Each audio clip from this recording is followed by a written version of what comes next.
Hi, and welcome to the 91 Day Success Podcast. I'm Jonathan, and today I've got an amazing guest with me who actually hails from Michigan, just like I do, which is one of the first times we've done this.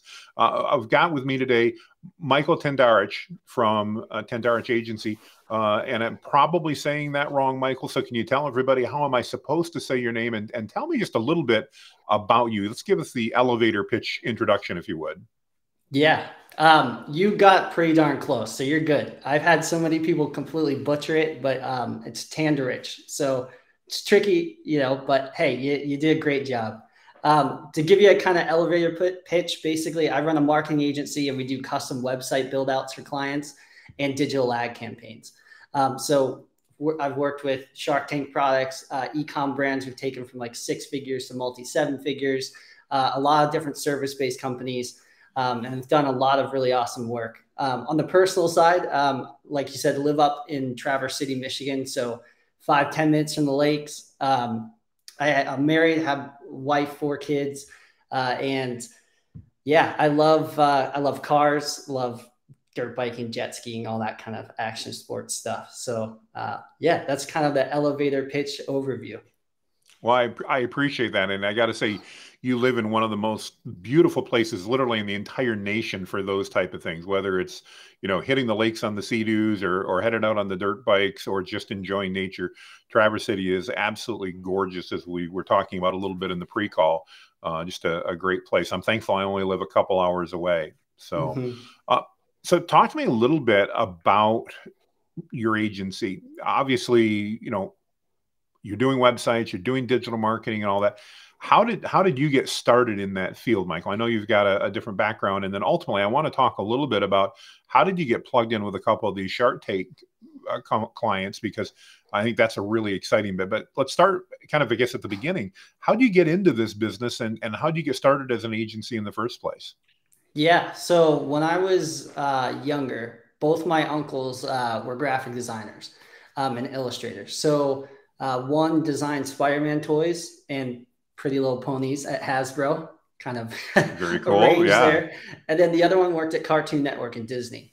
And so having design as a part of the family was a huge piece of my life. So I always loved graphic design, always loved design, but I always had like a entrepreneurial spirit about things. So had the classic lawn care company, snow plowing company in high school and stuff.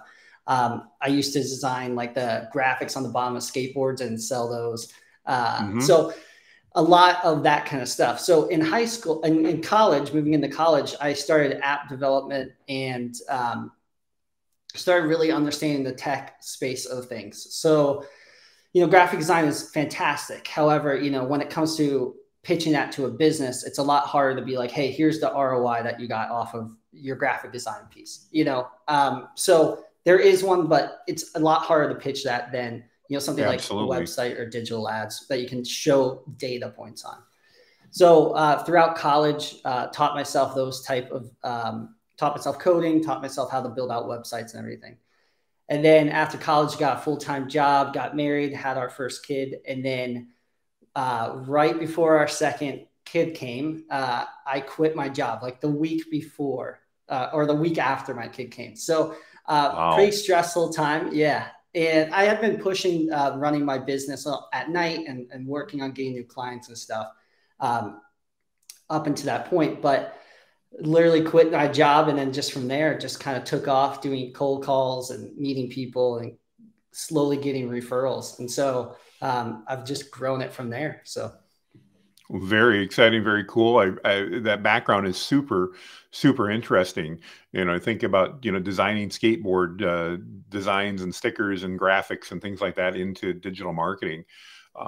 Now, I know at your agency, you're doing websites, you're also doing digital ads. And having been in that world for many years myself, I know that there's a lot of people that think, hey, if I get a new website and I build it, that they're going to come. And that's all I need to do is I need to invest in that website. And they forget about the second part, which is a great website's important because if you don't want to drive traffic to a burned out house, but they forget about driving traffic. Can you talk to me a little bit about how do you address that with your customers when they come in and they're, again, maybe focused on that bright, shiny new website that's going to make them feel all warm and fuzzy, but they're not necessarily thinking about what happens after they've got that? How do you address that with them and help educate them so they understand the importance of marrying both the great website and the marketing to drive things there?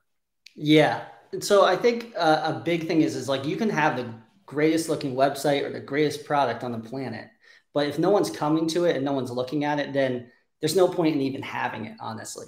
So yeah, conversation pieces I've had with past clients on this is, first showing them data points, obviously you need to have a good looking website, but the data points of like, hey, this is how much traffic we've brought in and sales and leads we've brought in for past clients. And, this is similar to what we can do for you.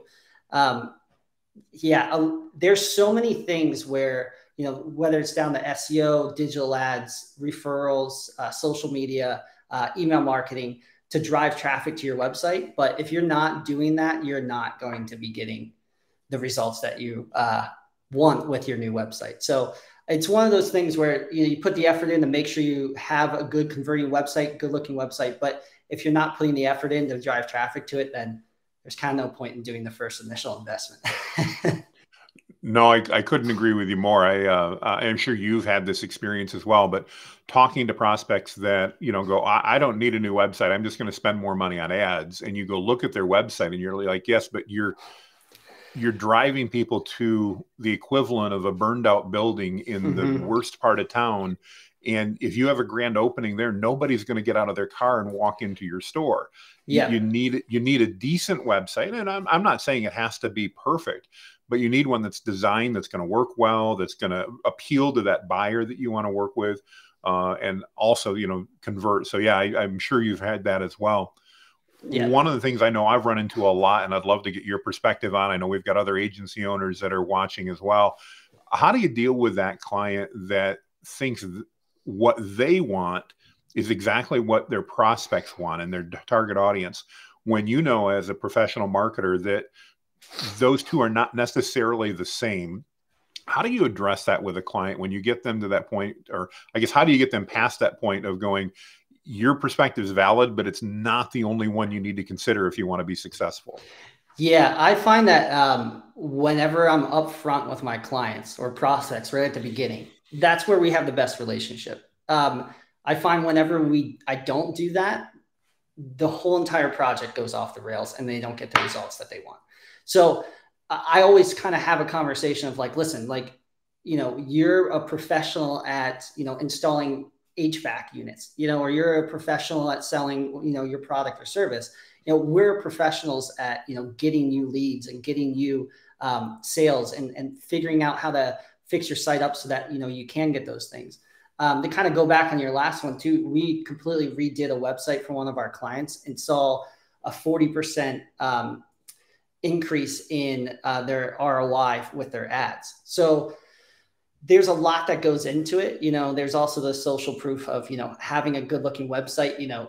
People come to it and immediately, if it doesn't load quickly or if it doesn't look good, they immediately bounce. It's around 55%. Right. So that's a huge piece of it too. But yeah, to answer your question of like, hey, this is, what I think would be cool to have on my website and all that stuff, run into it all the time, but being completely upfront with your client and saying, listen, you're a professional at what you do, and I'm a professional at what I do. So, we want your input. We want your understanding because obviously you've been in the industry longer than we have, depending on what their product or service is. Sure. But, yep. We know the baseline and the core of how to market, how to advertise and stuff. So you need to be able to lean and trust us to give you the best product. So.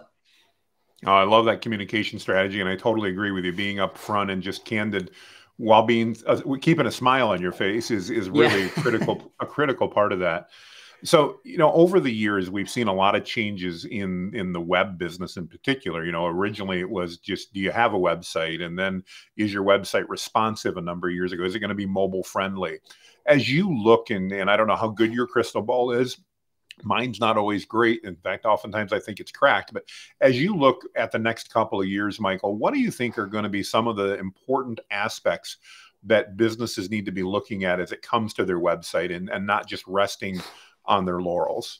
Yeah. So I think two big things. I think the first one is speed, right? I think a lot of people don't understand how us as humans are starting to get programmed more of faster dopamine hits. It originally started with YouTube. You watch long videos. People still watch long videos, but it's gotten diluted down into things like TikTok, where it's like, and you're just swiping through for that dopamine hit. So people are expecting things very, very, very fast.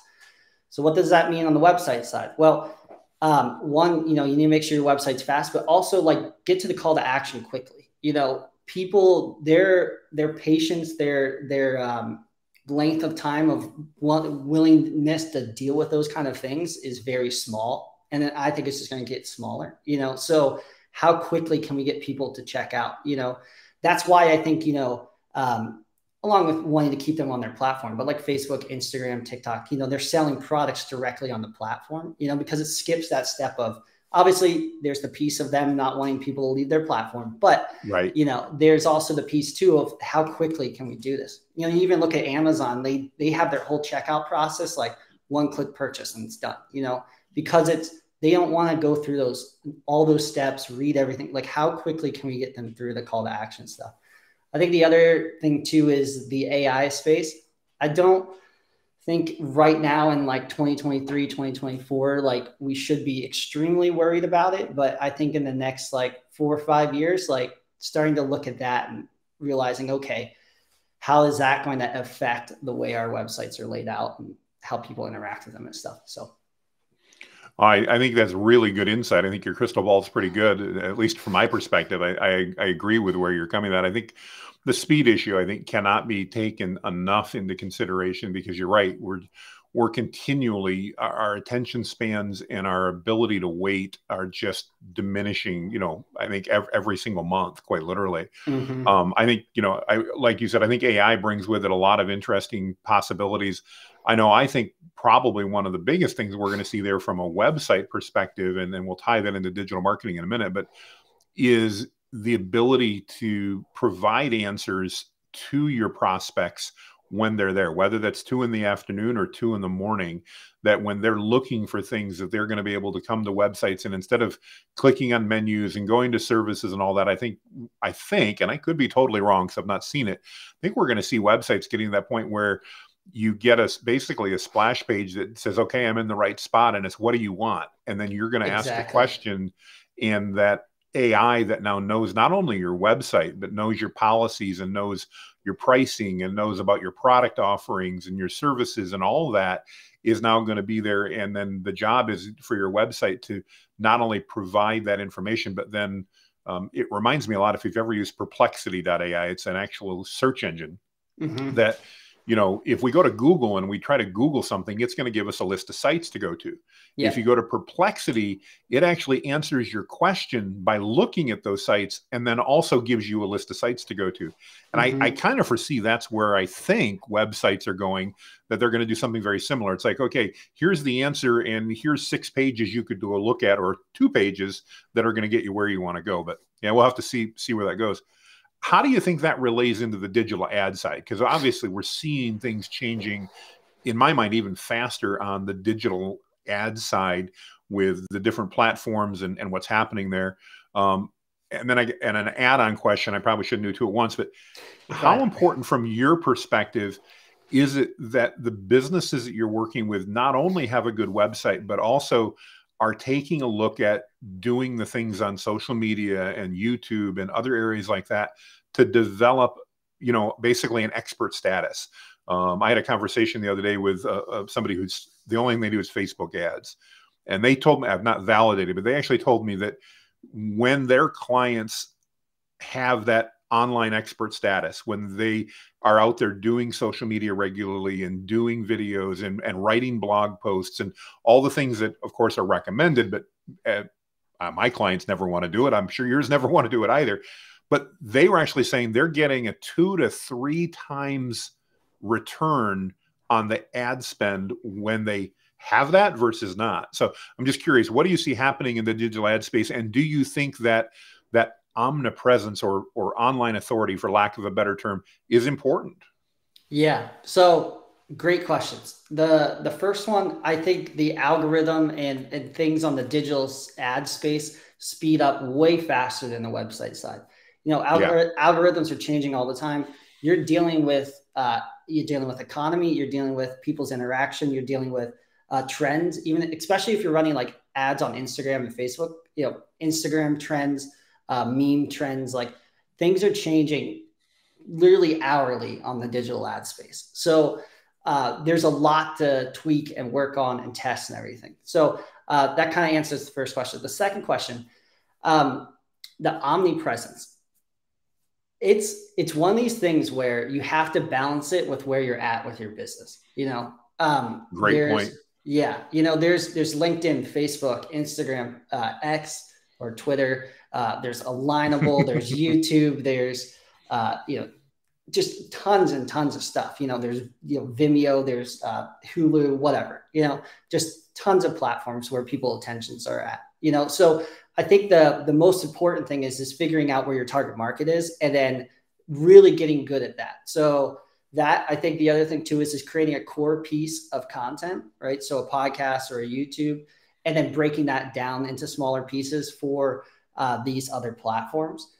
And then, you know, it does play a lot into the ad piece. You know, whenever we pick up an ad client and we have one client over here who's saying, hey, you know, I want to start running ads, but they don't do much on Facebook. They don't do much on Instagram. You know, they have a nice website, but like they just don't do much in the social media space. And so we have that client. And then we have another client where they're crushing on social media and doing really well, but their ads are okay, you know, and we can do better. The first one is like, you're trying to start a fire and like spark that business going. And so much harder to do that than the second business who's already got that omnipresence going. And you're just dumping gas on like a small spark and completely blow it up. So yeah, I think building out your omnipresence on all these channels really does help on the digital ad space, but you have to balance it with what you have going on right now in terms of running your business. You know, if you have a whole media team, great, you know, but if not, don't think that, you know, going out and creating all this content right now and taking away from, you know, actually running your business is going to help, because it doesn't. Oh, I could not agree with you more. I think that's great advice. It reminds me of, oh goodness, I'm going to date myself, but I want to say probably close to 15 years ago, I knew a consultant who worked and was trying to get people to basically focus on social media alone. They said, you know, your website doesn't matter, focus on social media. And I remember we met after he'd been doing it for about 6 months. And I just asked him over coffee, I said, candidly, how much business are you able to bring your clients? And he goes, none. Nobody's buying anything off social media. It's about awareness. And I'm like, then how can you recommend that that's all somebody does? And he goes, well, because they never listen to me. They're always doing more than just that. But I agree with you entirely. You know, you need to focus on the core parts of your business first and make sure that you have that in order. And then I do think, you know, it reminds me of a quote. It's probably from some famous person. I don't know, but I've heard it before, which, you know, the best time to plant a tree was 20 years ago. The next best time to plant a tree is today. And I know one of the things I always like to encourage people is, even if you can't do as much as you think you should do, at least start doing something. You know, just like this podcast. I started this podcast for the purpose of creating more content that, just like you said, could then be divvied up and shared out. And it's not only benefiting me, but it's benefiting my guests as well. And there's a win-win there. So yeah, great share. I appreciate that. So on your website, you talk about, and I'm probably going to say this wrong, I believe the company is GripMat. Is that the Shark Tank company that you worked with? And that's just an incredible story. Can you tell me a little bit about how did you get connected with them and what type of things did you do for them? Yeah, so that was a referral. And long story short, we ran digital ads for them. And so basically they had another agency that was running things, and unless they were running, you know, 25% off sales, they weren't getting the cost per acquisitions that they actually thought would be good, you know? So I came in and changed up some stuff, went heavy on UGC type things, and then also hit up some different demographics than what they were used to. and changed some stuff out in their flow, and ended up getting about like, 20, 30% better ROI than the previous agency was without running any sales. So yeah, there's a lot that goes into it, but that's kind of the overview. Well, thank you. I think it's, a great credibility piece for you and a very interesting thing. I think most of us have watched Shark Tank before, and the fact that you were able to work with one of those and have some value, I think is great. Yeah. The other thing I wanted to ask you about is just from your own marketing, Michael, again, knowing we've got business owners and agencies and entrepreneurs that are part of the audience.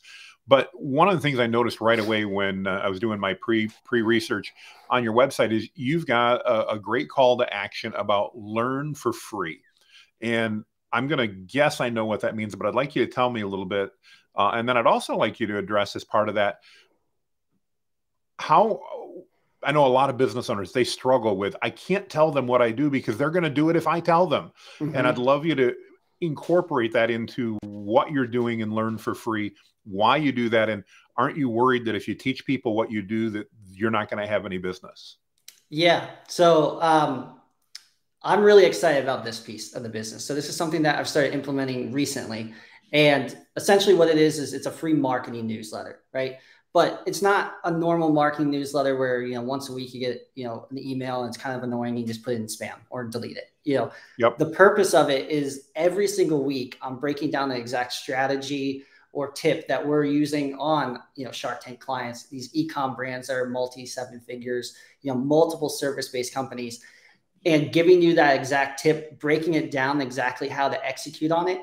And then you're able to take that information and run with it, So yeah, maybe I'm giving away everything for free, but, in the thought process of doing this, I was thinking, how can I help as many people as possible? Right now, I can only take on a certain amount of clients, and I really enjoy that. But I ultimately enjoy helping, as many different people as possible. I love talking about marketing and advertising. And so this is kind of a way to help as many people as I possibly can through that. So we have, hundreds of business owners on there, agency owners, small business owners, enterprise business owners, a whole kind of slew of people on there, but they're all learning a ton of really good information. So if anyone's interested, I would highly recommend joining it. It's completely free. There's no upsells or anything like that. So it's literally there for you to learn for free. So. Well, I think it's great. And actually, that's one of the things I believe we're going to see more and more of as we move into the next couple of years, is that businesses that are willing to share openly are going to build a lot more credibility. And when people need their services, they're going to come to them and work with them. I even see it in the digital marketing space. Excuse me. I follow some of the more well-known people like Russell Brunson and I've got the book, Alex Hormozi's book behind me there, his new book. Yeah. Crushed it. And he did. But what's interesting about that is if I think through both of their processes, I learned a lot about sales funnels and digital marketing from Russell Brunson and his books. And I've learned a lot about the same from Alex Hormozi. But what's interesting is when either of them come out with a new book or a new product, they have so much credibility with me at this point in time. Again, as an agency owner, as somebody in that space, they don't need to sell it to me. I just go buy it. Yep. If anything, I was irritated with Alex Hormozi's webinar. He crushed it. He did a great job. But all I wanted was the buy now button. That's, I just want to buy the book. Yeah. And I ended up buying 3 of them because I wanted to get the hat. But, in my mind, that's really something that a lot of business owners, even a small local business owner, can take advantage of. If, let's say you're that HVAC contractor that you talked about, and maybe you're in Petoskey, which is not a huge city in Michigan. But if you're in Petoskey and you're the HVAC dealer there and you want to be known as the expert and you share tips and you help people understand how to maintain it and remind them to change their filters and talk to them and share things, the average homeowner or business owner is going to go, you know what? That's more than I want to deal with. But boy, Michael, because you shared all that with me, I'm going to call you to take care of my furnace or my AC unit or whatever, and you're going to get more business out of it. But I think it's a different way of thinking than historically the way we've done it, where, we hold our secrets close and we don't let anybody know about them. Nowadays with the internet, pretty much everything's discoverable if somebody wants to find out how to do it. I mean, goodness, you can go to YouTube and figure out how to do almost anything. What's your perspective on recommending that business owners, small, medium, or large, take a more active look and consider sharing more of that information and building that expertise to draw people towards them? What's your thoughts on that? Yeah. So I think you're 100% correct on that. So, take the HVAC company. If you're putting out a newsletter or videos or something like that, providing information on how to maintain your unit, or what to look for and those kind of things. Not only are you getting views of people outside of Petoskey in your small town, but you're also helping those people out. Obviously there has to be strategy behind it, and make sure you're focused on the right things, not just putting out content to put out content. But I think it's a huge play that I think a lot of business owners need to be considering when doing content, or how can I provide as much value as possible. The other thing too is like the newsletter that I run, I call it the Takeover Newsletter, right? It's the takeovernewsletter.com, but I name it that because I want to help business owners take over, right? So like take over your space, your competition, with this information. But like you said, whether it's what I'm doing or what Alex Hormozi is doing, the end goal is let's provide you as much value as possible. And if you never work with me, that's fine. Like, I'm happy to provide you a ton of value. But if at some point you're like, hey, Michael, I want you to run my ads, or Alex Hormozi, I want you to acquire my company, like, great, but at the end of the day, my goal is to provide as much value as possible and help as many people as possible. So. Well, I admit, I love that abundance mindset. And I do think that's something that, again, resonates with a lot of people really well. The other thing I noticed about you guys that I really like about what you've done, and I'd love to get your perspective. I don't know if you help clients do a lot of branding, but one of the things that I loved that you were doing for your agency is your very simple and direct tagline. I don't have to wonder. You got it right on your shirt there. I can see it, but I don't have to wonder what you do. You just talk to me about the fact that you do amazing or awesome websites and digital ads. Tell me about the benefit of, we've seen lots of taglines that are very wordy, and you look at them and you go, I don't even know what they do, versus you've really nailed the simplicity. And anybody that looks at that goes, okay, Michael, you're somebody I want to talk to or not, because I know exactly what you do. How did you come up with that? And what do you recommend to your customers and anybody listening when it comes to that, about the simplicity of a tagline as opposed to sounding profound? Yeah. So I'm going to make this statement outside of corporate America, because once you get into corporate America, it's a completely different language, I'll call it, right? So the first thing is, for years, I did everything, right? SEO, branding, logo design, Facebook ads, Google ads, websites, just everything, right? And what was happening is the ease of the conversation was just way off, right? So when someone comes up to me and says, hey, what do you do? I'd be like, I run a marketing agency and we do, and it just went on and on and on. So that was a big piece of it. So I deciphered down, okay, what do I enjoy doing the most, and what do I make money off and can put into a good process? And that ended up being the websites and digital ads.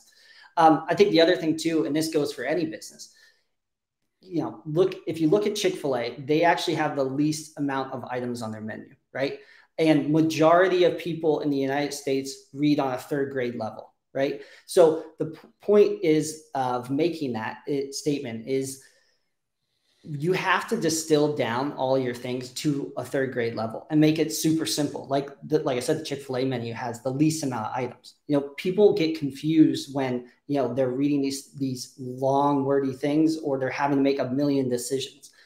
Make it super simple for them and make it super easy to understand, and break it down to that third grade level, and don't have a ton of options. And I have to say, like, in making that change in my business, I've completely blown it up with sales and such, just because it makes it an easier conversation. People understand what I do. And I highly recommend doing that. I mean, whenever we do custom websites for a client, that's one of the first things that we do is, hey, how can we tweak this to make the wording super simple, third grade level, and get people to understand what you do very easily. So. Stellar advice, and I think one that's far too uncommon, at least in the digital marketing space. I think a lot of people are into overcomplicating and getting wordy in that, and I think that's amazing advice.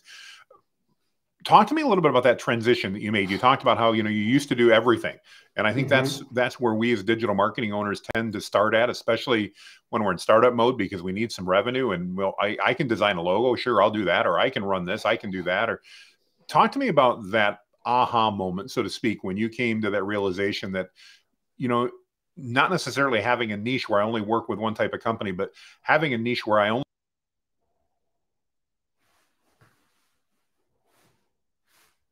design digital marketing. And what caused you to get there? Yeah. So I think what caused me to get there was I was understanding that I was doing a lot of work all over the place, and there weren't processes, there weren't anything in place. Right. And, people, if they're going to be investing with you, right? So investing in getting a logo, SEO, website, or any of that kind of stuff, they want to understand, what am I getting exactly? What's your process? Like, why do you think you're going to be able to get me results? So that was the first thing. I was understanding I need to have processes and stuff in place. And then the second piece is that, like I said, if I tackle everything, I'm not a master at what I need to be to really get my clients good results. So yeah, I could do SEO, and we did that for a while, or do logo designs because, I like designing and, all that kind of stuff. But at the end of the day, that it all just pulled me in a million different directions. And I kind of was like a jack of all trades, but that didn't mean I was like an expert at any of those things. So when you drive down into something, it is scary because you have a client that's like, you do their website and they're like, hey, do you do a logo? And you're like, no, that's not part of what we do. But, you can refer out, get a commission kickback or something from that person for kicking that logo design out to them, and then you're really good at the websites. That's what you do. And if you're really good at it and you have a really good process and you're focusing, you're going to get a lot more referrals and you're going to land a lot more sales, just because in your sales pitch, you're going to be able to be like, boom, boom, boom, this is it, and that's what people are investing in. So.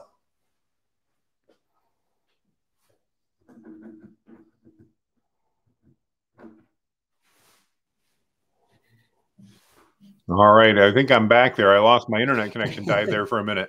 No worries. Record. We can edit all that out. Perfect. Do you want me to hit that one again from the top? Would you mind, just to make sure we've got it? That would be fantastic. Yeah.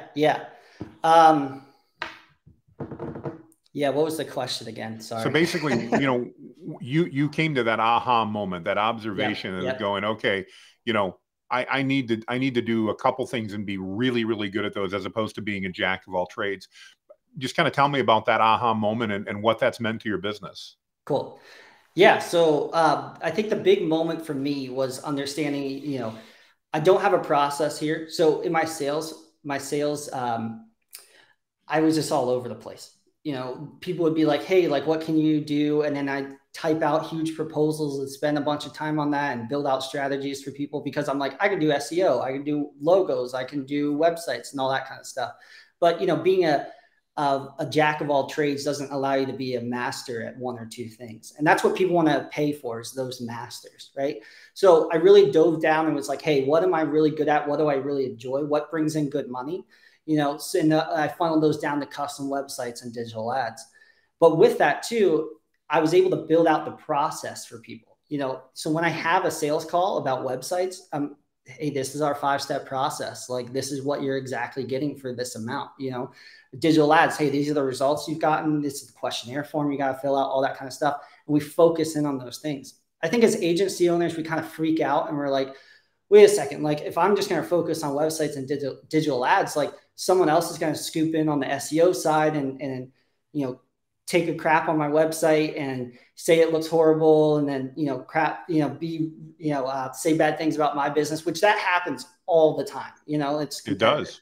But at the end of the day, you want to be a master at what you're doing, because that's where the sales process comes in. That's where the referrals come in. And then what you need to do is you need to have a list of, hey, these are SEO people we work with. These are logo people we work with.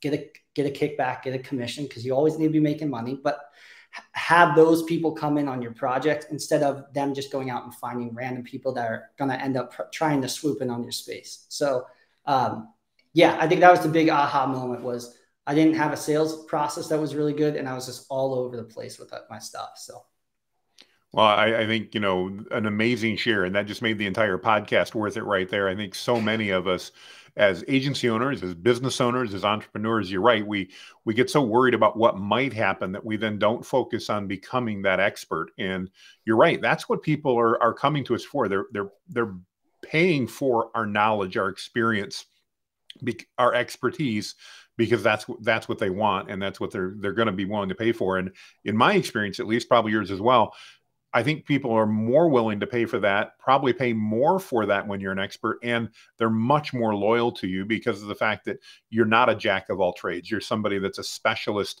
and that they know to trust in that area. So yeah, and I would, just any business should look at this. There's a company called Crumble Cookies, and if you don't know them, look it up. But they only offer, a handful of cookies that you can purchase each week, right? I think it's literally 4. And they have their 2 consistent ones and then 2 that are special for that week. And they're expensive. These things are very expensive cookies, but I mean, they're pretty good size, but they're very expensive. But the reason it makes it amazing is you go in, they have an iPad. They don't have a front desk person. They just have an iPad. You pick, hey, these are the 2 cookies I want. And then they just bring it out to you. And you're going to get a really, really good cookie, but it's a super simple process. And that's where you go to get a really good cookie, They could easily be like any other bakery on the street and be like, hey, we do bread, we do bagels, we do donuts, we do cookies. Great, and you're gonna make some money that way. But driving in and being like, hey, we're the experts at making cookies, and we've really refined this process and we're really good at it. They have franchises all over the place. So I think a good example, like real world example that you can see of that is Crumble Cookies. So I would definitely take a look at that. I think that's a great recommendation. And it reminds me of a place in Chicago called Garrett's Popcorn, or Garrett Popcorn. I'm probably going to get it wrong. I don't particularly like going to Chicago. You and I have talked about, I'm a small town guy, but if I'm driving through Chicago, I will make the trip downtown just to go get popcorn from Garrett, because that's all they do, and they do it amazingly well.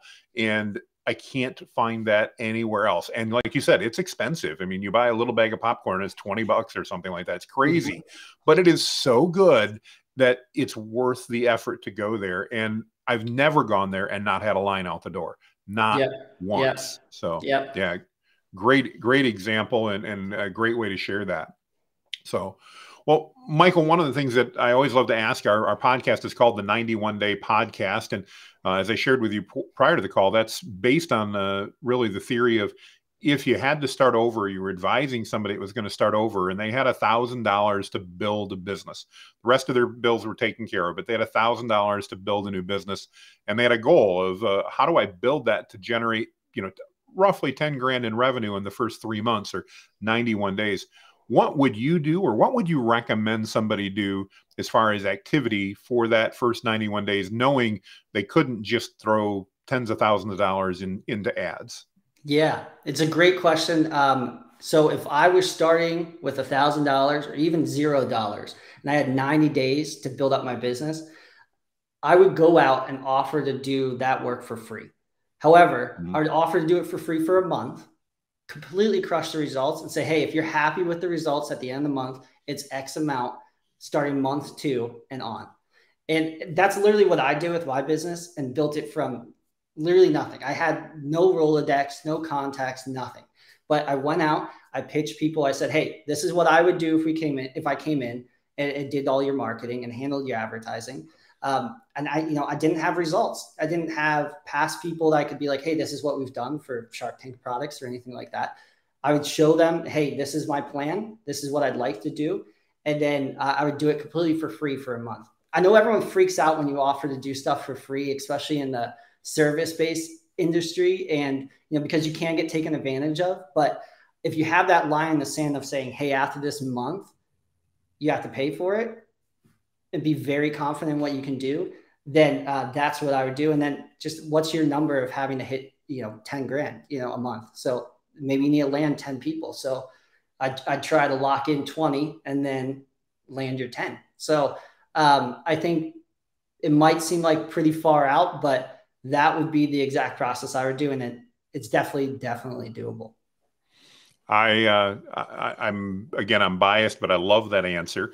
As you know, I shared, I just recently stepped away from the day-to-day operations of an agency I'd founded about 13 years ago to go start a new agency and do not a do-over, but take all the lessons I've learned and try to do things faster. And the reason I love your answer is it's exactly what I did last month. It was our first month out there. I'm not obviously going to go poach from the agency that I had. So I'm reaching out to a lot of new people. And I did exactly what you mentioned. And it was amazing. I landed in the first month doing that, actually in the first 2 weeks, 11 new paying clients by doing that. Because we had a short term, hey, let us show you what we can do. We're going to demonstrate it. And if you think there's value, then you can keep doing it. And here's what the cost is. And you're right. They didn't all do it, but 11 of them did. And again, now I'm 5 weeks into selling and I've already got 11 clients that are paying, actually more than that now because we repeated it. But it's amazing how well that can work because you're putting that out there. You're the one taking the risk. Obviously, have some qualifications, make sure they're qualified to be a prospect. Like you said, you don't want to get taken advantage of. But yeah, I think that's tremendous advice. And I believe you're the first person that's ever recommended that on the podcast for about 50 episodes. So that's awesome. I love that. Great advice. I'm curious. So I know you moved from Pennsylvania to Traverse City. I don't know exactly when that happened. Did you have an agency in Philly when you came from Pennsylvania, or did you start building that new when you got in Traverse City? And I'm curious if that fit in with what you did at all to build your agency. Yeah, so I started building my agency about six years ago. My son's 6, so I always have that number. There you go. In my head. There you go. So started building that out in Philly, and I was always of the aspect of, hey, I want to be remote with doing this. The goal with me is, I like cars, so I want cars, but then I also, most importantly, want to be able to spend time with my wife and kids and go to the lake if I want to in the afternoon and things like that. So first starting out, there were a lot of clients where I had to go in the offices regularly or meet with people and stuff. And that was basically in the Philly area. But about 3 years, 2.5, 3 years ago, decided to move out to Traverse City to be near the lakes and everything, provide a better outdoor living for our kids, and completely started moving all the clients to remote. And if they didn't want to be remote, we ended up dropping them and then just rolling with the people that wanted to be remote. And then obviously with the, everything that happened over the last 2 or 3 years, everyone's comfortable with being remote, because I found it was very difficult to get people to be okay with me being remote, but after that, it's almost expected. So, basically it's just been growing over the last 6 years. And so, it's been a lot of fun. Well, that's awesome. That's great. Well, I really want to thank you for your time today. One thing I want to make sure is we give people an opportunity to reach out to you, Michael, if they're interested and they go, wow, this is the type of person I want to work with. We've got somebody, maybe they're driving in the car, listening to the podcast, or maybe even watching it. We'll put obviously your contact information up, but if they're driving in the car and they're just listening to the audio version of this, how should they reach out to you, Michael? What's the best way for them to get in touch with you? Yeah. So you can get in touch with me on my website, tandarichgroup.com. And then I'm sure it'll be in the show notes, like you said. But most importantly, I think everyone listening to this should really sign up for my newsletter, thetakeovernewsletter.com. Reason being is whether, like I said, whether you're running an agency or a marketing director or whatever, you're going to get a ton of value in that. Like I promise you. So I would highly recommend everyone that's listening to this sign up for it. And the other thing too is I offer forms in there. So if you ever have a specific question and you're like, hey, how do I handle this marketing strategy, or how would you go and tackle this ad strategy, leave it in that form and I'll end up including it in the newsletter. So I make sure, like I said, to try and pack as much value into it as possible for people. So love it. Love it. That's fantastic. So, Well, wonderful. Well, Michael, again, thank you for your time. I know you're busy. You've got a lot going on. This is a beautiful time of year up in Traverse City. For those of you that have been listening to the podcast, we want to thank you for listening in, for sticking with us, and for joining us today. We will see you on the other side. Make it a great day, everybody.